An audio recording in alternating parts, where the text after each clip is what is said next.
Yo, what's going on, guys? Episode 17 of College Sports The Geeks. It's me, Derek, and Musa. This time I'm doing the intro. We got a good episode. Derek's favorite overrated college football athlete, Arch Manning, and some college hoops. So let's start with Arch Manning. Derek, your favorite guy, Arch Manning, is too focused on playing football to enter NCAA 25, the most sacred video game of all time. And I have two reasons why. A, I love Eli Manning. I think he's a first ballot Hall of Famer. Actually, probably my favorite athlete of all time. I think that family saw that Arch was a 71 overall, and they were like, we don't need this guy in the game. And B, he's a backup quarterback, so it's not like anybody was using Arch Manning anyway. But that ain't a good look for a backup quarterback to opt out of the game because he's too focused on football. You know what he would have had to do? He would have had to sign a PDF document, and they would have mailed him $600. Lazy. That's what I'm seeing. Arch is lazy. No, I think what you're seeing is the family's influence. The reason he went to Texas instead of other schools is because he wanted to be with Sarkisian and not have to be, in a bad spot. Let's be honest. Texas is a good spot to be in if you're a quarterback. So he sits a year and then portal goes crazy. Everybody's saying, "Oh, Quinn Ewers is staying another year. Arch is out the door." The Manning family says, "Whoa, whoa, whoa, whoa, whoa. We don't need to just transfer to go to a different school. We'll have him stay at Texas." So I think this is more of a family decision than an Arch decision, if that makes more sense. Because I don't think they wanted all the pressure on Arch right away and putting him in the video game. It's kind of counterintuitive to what they've been saying because they also have been saying that they don't want him to go out there and get a bunch of NIL money until he starts as a starting quarterback. So I think that's another thing to mention is that this family doesn't want him to get NIL money before he's the starting quarterback because it might change his mindset a little bit. Stupid. Derek, I disagree with pretty much everything you said. I mean, you talk about pressure. What pressure is there to sign a PDF document, No, no, no. get I'm six hundred talking I'm dollars? talking about the pressure of the family when he was going into college of being the starting quarterback, looking up to trying to be the next Eli or the next Peyton because of his last name. I'm not Okay, saying the but pressure with everybody, a PDF document. yeah, I'm just everyone saying they has don't that want him pressure to that get money. everyone has that pressure though. You think just because their dad and uncle But are he in, had two. okay, Name a college, name a high schooler going into college who had the name of Manning or a name like that enter into college with the expectations that he has. He had. I mean, two, I don't know, but Brendan Rice, uh, son of Jerry Rice, Frank Gore Jr., they They stayed in weren't as college for highly another recruited year. as Arch. Shador Sanders. I mean, Kurt Warner's from Shador, Shiloh Sanders, Temple. Yeah. like they're still gonna be in the game. Eric, I just think it's like sure, there's pressure, but all you're doing is being in a game, and that just screws over the people like you, Derek, that love Arch and maybe aren't the big Quinn Ewers guy, or maybe they want to start a dynasty with Texas, and Arch is the long-term guy. And sure, you think it's a family influence. He's already getting NIL deals. So that aspect doesn't really make any sense. And I'm not going to go as far as Musso and call him lazy, but it's almost a little selfish, and I just don't understand why either. Like it's just a video game. Like there's no pressure. You literally sign your name, you get a free copy and $600. You could sell the game if you wanted Eric, to. I'll keep saying this. Arch Manning is a three-star recruit with a five-star Stop. name. Stop. It's just a fact. It's not a fact because you look at other people like you guys both mentioned Sanders, last name Rice. What were those guys recruited? They have the last name, they have the pedigree, and guess what? They weren't five stars. So Arch is one of the few names that has the last name that has I guess the level of expertise, if you want to call it that, and been a five star. Everybody else has been a 3 or 4 star. He Name a should five star. he should be a 3 or 4 star. He's a But he's five not. But he wasn't. because of his last name. What about Sanders? What about Rice? They weren't What a about five him? star, 4 star. They weren't a 5 star because of their last name. They were 3 or 4. Eric, the Manning name is royalty in football. Deion Sanders is one guy. It's a whole family of football players. That's my point. He's having Oh, to go what's your into the point? expectations of that, which is why he's not No, in the that game. that has gassed him up. The last name Manning has put him on a pedestal he doesn't belong on. I'm not disagreeing with you. That's You proving just my said you point of were why they don't want to disagreeing. do it. Because they don't want him to have the pressure.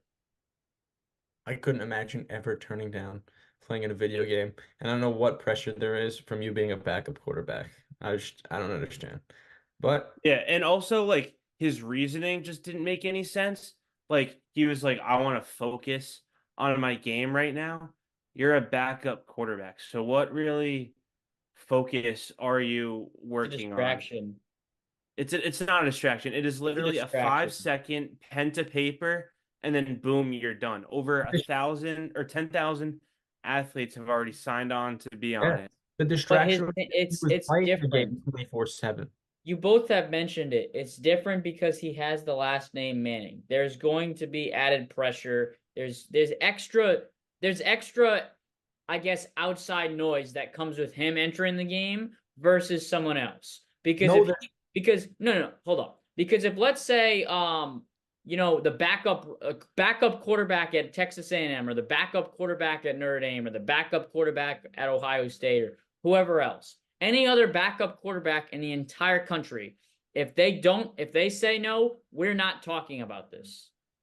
yes, that is my point. He's adding more pressure to himself by not entering the game than by simply entering the game. If he simply entered the game, we wouldn't be talking about Arch Manning right now. He decided not to enter the game, which puts more pressure on him because now people like he thinks he's that good that he doesn't need to be in the We're video game. not we're talking about him because he made the decision to not play in the game. But if he was in the game, then We later wouldn't talk on, about it. then hold up. Then later on, we would be talking about him in the game and talking about his ratings and what they gave him. And you think he's a 3-star, so you'd be like, oh, I don't know why he's an 80 overall. He should be He a wouldn't be an 80 71 overall. He'd be a or whatever. 71. He would not be a 71 He'd be a overall. 71 overall. He hasn't played it down in college. Stop. I mean, Derek, I'm not putting this towards hatred of Arch Manning. I would be mad if any highly talented player No, opted but out. I'm Like saying the if that reason that bum Trevor everybody's more Etienne opted out, I'd be pissed. If DJ Lagway opted out, I'd be pissed. I don't care that it's Arch Manning. I don't care about his last name. Arch he could be Arch DeGallo. If Yeah. he's a No, he's five-star gonna be ours to Gallo. top recruit and he's opting out and he's supposed to be like the future of this Texas program, like, and I'd want to build it around him because I think it'd be cool. Use especially in the game when you're beating You up can on those just create FCS his name and schools. make him Arch Manning. He's still You gonna have can, the you can. Yeah. They literally banned like if a Yeah. player opts out, you can create that player. fine. Call him AJ Manning for God's sakes. But It's he's not the not same. Arch. You have Fine. to. Or well, no. You can still create like in the game. He'll be number 16. That's what his name will be. You can just change that name to whatever you want. Yeah, but it's not the same. He's not Arch I know Manning. it's not the same, but you can still do it. Not in the game. It's not the same. It's not him. Lazy. But before we transition to basketball, Ramos, this is my ring finger. That's what Trevor Etienne will be having a ring on next year after he wins one at Georgia. I just felt like you threw him in there. I felt like I need to mention that. He's a scumbag, just as much of a scumbag as you are. But Thank you. Appreciate that. Appreciate that. Derek, you're gonna have to lose this argument. But we're talking hoops. This week, the conference tournaments began. Queens College with a big win over Florida Gulf Coast, Ramos. I know you're a big FGCU guy. You're right. It's March. Things happen, but you're all right.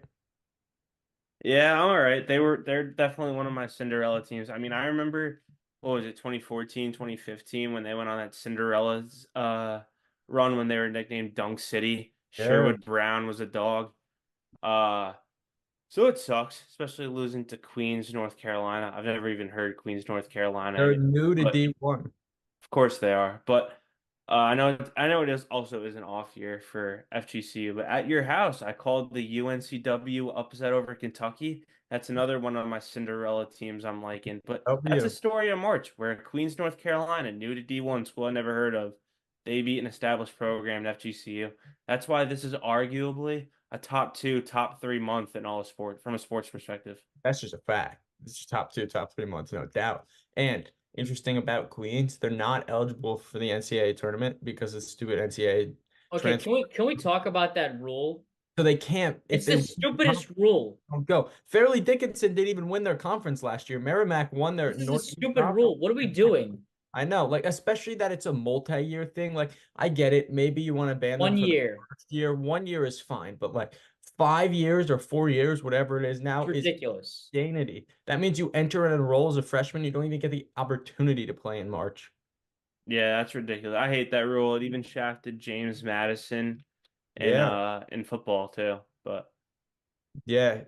And it's even a little different for that's even stranger too. Transferring up from FCS to FBS, right? Because And you the go money aspect too for like football too. it's such an yeah, accomplishment to be an FCS program and in year 1 or 2 go 6-6 and be able to make a bowl game. Like, luckily, not enough teams made a bowl game, so James Madison went, and so did Minnesota.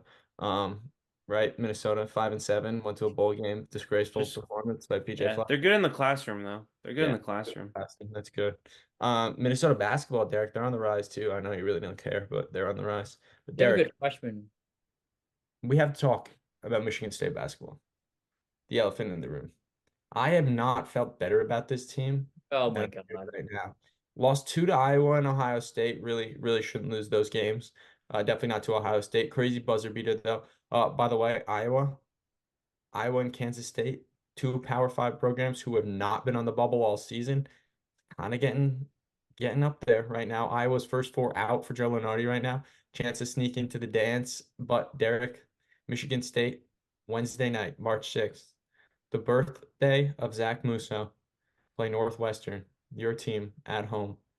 This is a pivotal game for Sparty. It's senior night. They cannot lose this game because I don't want to be anywhere sniffing the bubble. If they win this game, lock in the tournament. Their resume is good. That's another big time win. Northwestern is very good. They're also securely into the field. Derek, this is a big game in East Lansing on Wednesday night. Yeah, I mean, Northwestern has battled a couple injuries. Ty Berry has been out for the majority of the season. They had another injury that Excuses. happened with another guard, so they've been banged up a little bit. But when you look at this Northwestern team, it all comes down to Bo Bowie. It really is. He has to score 20 points a game for them to win basketball games, and that's not that. Who knows what's going to happen in March? But I mean, short term it can work. Long term, when you're playing 4 or 5 games and 4 games in 5 days or whatever it is, and in the tournament or even in the in the Big Ten and then in the March Madness, it's gonna be tough. I think it's gonna be a close game. I think Michigan State senior night. The senior night to me is always interesting because I feel like maybe it's from my perspective, but a team either comes out firing on senior night or they come out slow. There's no like middle ground. So that I think that's going to be the biggest thing for Michigan State in that game. I totally Yeah. agree. Oh, and so before I get into my point, Derek, are you coming back from like a frat party or something with the backwards hat and the sweatshirt? Like, what's going on, man? Could you Bad imagine hair Derek day. at a party? Bad hair day. You can't say bad hair day every day. Well, no, Yeah, well, I didn't do my hair today. just Derek's like party Musso's teams, one day you're due for a good day. on But getting into that though, I mean, yeah, Wednesday I will mean, be a good day. Michigan State's on a 3-game losing streak right now. But the game for you. I'm surprised you're this confident because I've seen text of you waving the white flag. I mean, you Oh, I've called never waved. Pur- That's you. Purdue's the most overrated team in basketball, and you were shit talking Zach Edey, and rightfully so. But you But blew that game. hold Tomorrow's your on. birthday. Hold up. Tomorrow's your birthday. They lost You're by just 6 points on the road to Purdue. And Zach if that Edey drew game was at 22 home, fouls. The Michigan refs State is were probably winning that basketball abominable. game. Abominable refs. But keep your point. I'll talk after. yeah. So and getting into, I mean, college basketball refs are atrocious, especially in the SEC. But I digress with that one. Oh, come on. But continuing my point, Musso, you said it. Tomorrow's your birthday. Happy early birthday, man. It's your Jordan year. But you know what? You, along with our good friend Jacob Eframian, might be the most unluckiest, jinxable person I know. And what better way for your jinx to hit than on your birthday? Michigan State on senior night losing to Northwestern in East Lansing, it's poetic. It's like a forget like a Taylor Swift song about that. It's a Muso gift. Like that would be the greatest gift I could give to you. It's just Speaking I of, might even FaceTime and watch the game with you. it's not actually my Jordan year. It's my Taylor Swift year. Let's not age me too much here. Oh, Um, that's right. I'm younger. I'm young. This is 22, not He 23. graduated. He graduated a I year early, yeah, Ramos, because I got that he's a big Yeah, part I of brain. remember. I remember I now. got that My big bad. brain, but yeah, I'm awfully nervous for this game tomorrow because of the way this season has gone. But I'm confident in Michigan State when they get to the tournament because Xavier Booker is the key. Tom Izzo finally letting freshmen play. He plays three big men: Matty Sissoko, Jackson Kohler, Carson Cooper. None of them are even close to as talented as Xavier Booker, and he can shoot. He's a big man who could stretch the five. He's the number 3 recruit in the country this last recruiting cycle. So I'm finally Cohen Carr's getting more time. He's finally trusting the freshmen. You have to trust them here because you need the guy in March. You need the guys who have the highest ceilings to play because you need that to go as far as possible. And Xavier Booker was showing it because nobody's stopping Zach Edey. He's just too big. So it doesn't matter which big man you put on him. Xavier Booker's a leaner guy, but it didn't really matter. So it was nice to see him come out. But Michigan State's kind of similar to Northwestern. Tyson Walker has to score 20 plus points a game for them to have any chance to win any of these games. This is a senior laden team. My one take, you have to have senior day ceremonies before the game. I think it's insane to have them after the game because what if you lose to Northwestern and your season's suddenly in Wait, peril? they're having him after the game? No. I don't Oh, know. I'm just like, as someone who's been watching lots of women's basketball this year, I keep seeing Clemson held their senior day ceremonies after they lost to Miami. I'm like, this is insane. You hold your senior day ceremonies before the game because what yeah, if I you agree. so I hope they do that. This is a big game. This is a big game. This last week of the regular season, I feel like the regular season in college basketball is kind of dragging on. I feel like we're all ready for next week, which is tournament week. But Michigan State Northwestern's a big one. Purdue, Illinois this week as well. That's a big game for Illinois to keep climbing up their top 4 seed line. But let's go. Let's go a little conference by conference right here. ACC. Ramos, is Carolina the best team in the ACC? Easily. Derek? Probably. Derek, how I many don't think plays? it's as slam dunk as Ramos wants to say. Because Duke is in there, but I just think UNC is a better team than Duke. And I also think I'm just not a fan of Duke, to be honest with you. I think they're overrated every year.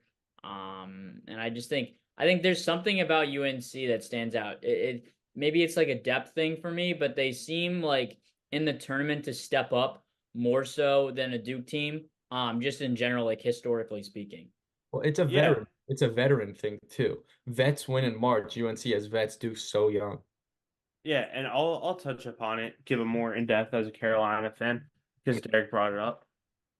It's one word UNC success right now, and it's depth. Last year when they didn't make the playoffs or didn't make March Madness, it was only because it was Caleb Love, RJ Davis, and Baycott, and that was it.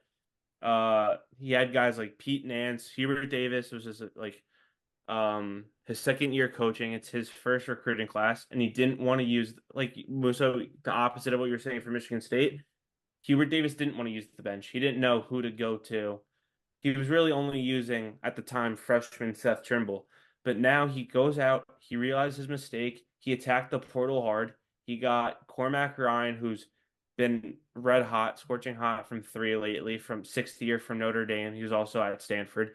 He got a guy from Stanford, Harrison Ingram, the 19-year-old body. Uh, you got Jalen Withers from Louisville, who's now gotten a better role lately. Paxton Wojcik from Brown, but he sucks. But um, they got veteran guys. They're using the bench more. They're trusting their younger guys. I mean, Seth Trimble was probably the best defender on the team. RJ Davis can come back next year. This team is very solid right now. They even got a solid recruiting class coming next year. Could even have the Boozer twins coming, twin sons of Carlos Boozer. So this team's set up now and for the future. I really do think they can win in March, and I think just yeah, Duke's in there, and they have a huge game against each other Saturday because pretty much the winner of that game will if UNC wins, they outright the ACC. I think if Duke wins, they co-win it together, the Yeah. regular season for the ACC. And obviously UNC wants to sweep Duke again. They want it for themselves. And my thing with Duke is, like Derek said, they choke over every year. I mean, I thought they were going to win the Natty when they had Zion, RJ, and Cam Reddish, but they didn't. They They should. lost to Michigan State that year, I think. Hell yeah, they did. RJ missed those free throws, and it stayed the same in the pros. Yeah. And my thing with Duke is I think this team is built a couple years down the road. I mean, as much as Jared McCann loves to paint his nails and sing 2 days into college, he's a good player. Josh Proctor is pretty good. Filipowski, he's a good player, but I think he's not the superstar people thinks he is, Oh, he's or not. just because I He's got think to add muscle. yeah, and I just think because of that, Dude, he only thrives against the mid-major ACC teams. Like when we played Duke, he shot awful, and that's what cost them the game. And he was just getting sunned by Armando Bacot and James Washington, or it's Jalen Washington. So I don't know. I just think that I mean Duke definitely is there, but I don't know. I also lost all respect for Filipowski after him spraining agreed. his ankle from that court storming thing. And people are trying to use him as the scapegoat to ban court storming. Court storming's fine. It's just when he intentionally tries to injure people and he didn't he was the only person that, and I don't want to hear they had no time to get off the court. He was the only one on Duke that was still on the court. Agreed. All I right. think you also look at this ACC, which nobody's talking about. You have Duke, North Carolina, That's and it. from Virginia to pretty much Miami. There's 6 games that separate these teams, but it's basically one team at 12, one team at 11, 10, 9, 8, 7, 6. So it's pretty compact in terms of like the rest, except for Louisville, who sits at 3 wins in conference. But everybody wants to talk about this ACC not being good. It's you got 2 top teams, and then the rest is pretty much like all in one tier. And then you have Louisville, who's at the bottom. I think it's pretty like even because I could see a Miami team who's 6-12 or a Georgia Tech team or a BC team possibly beating a Virginia team. Like I think you can see that in terms of the tournament for chaos. Yeah, but Yeah, if I had to bet right now, the ACC is a three-bid league, which is insane that a Power Five conference with 15 teams is going to put 3 teams in the tournament. Who are you North putting as that third team? You got North Clemson's a Carolina and lock. Duke. Clemson's a lock. Their resume is as good as any teams in the country. I mean, they beat Alabama on the road. They beat South. So you don't think a Virginia, a Syracuse, a Syracuse, Pittsburgh, a Wake Forest no, has a has a chance chance. depending on how they do in the ACC tournament. Obviously has a chance. Wake Forest, after beating Duke, was solidly in the field, and then they go on the road and lose to Notre Dame and Virginia Tech.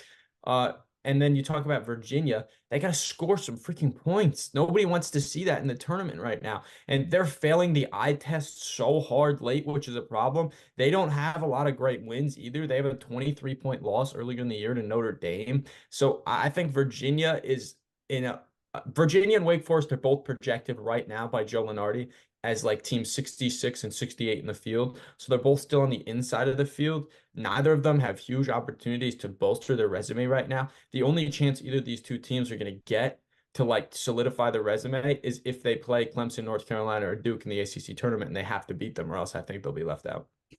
yeah. I mean, Where touching does on what Syracuse sit right now? Syracuse in the metrics, they're like 89 in the net or 82 or something. They're so far down because they've only beat one team, North Yeah, Carolina, so far this year that's projected to make the tournament. And that's the game Ramos waved the white flag and said North Carolina season was over. But that is Syracuse. I think Syracuse has to like make the ACC championship game. yeah, I would agree. Maybe semis they might get in, but like as that like 11 seed first bye before the play in Dayton.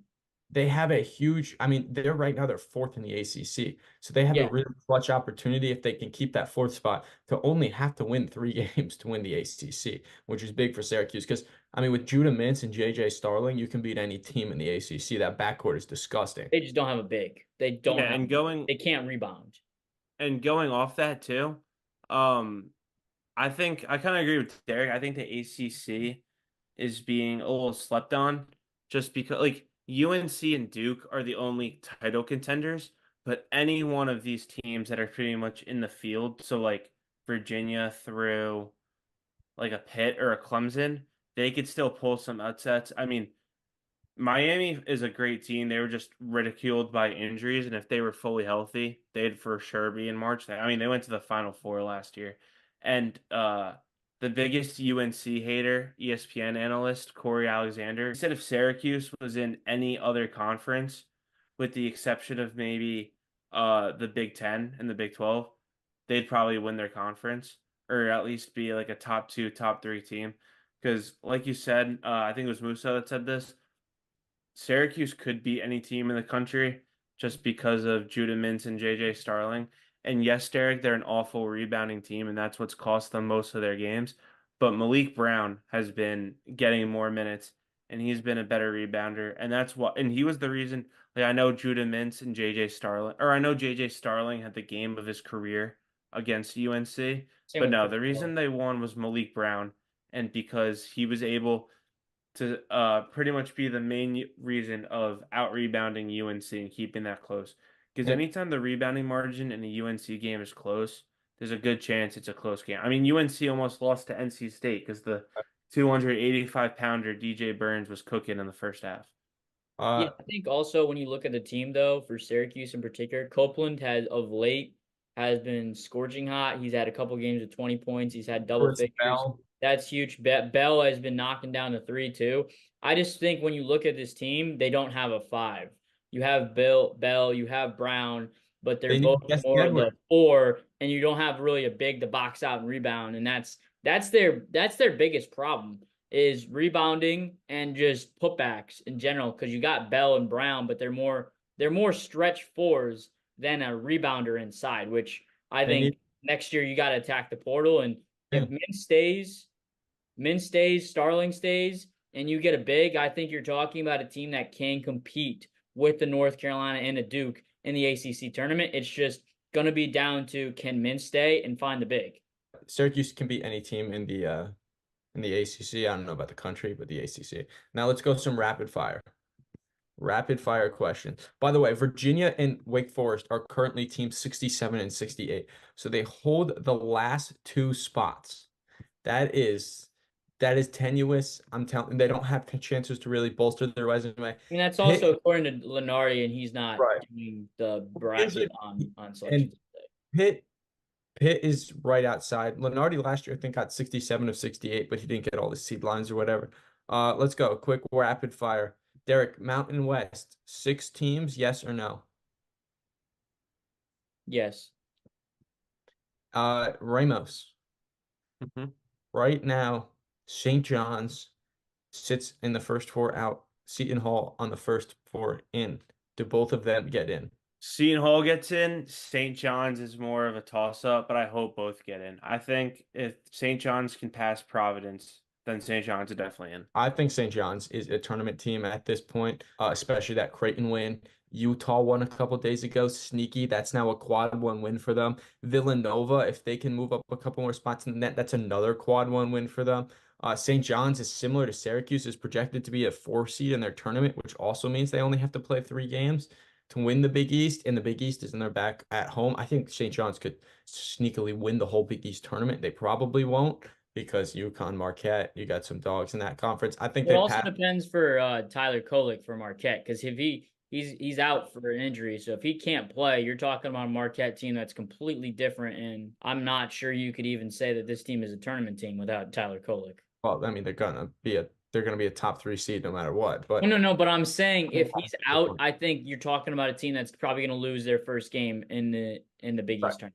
Yes, so St. John's, I think they're a tournament too. Let's see who else we got. Villanova, big win at Providence last weekend, Derek.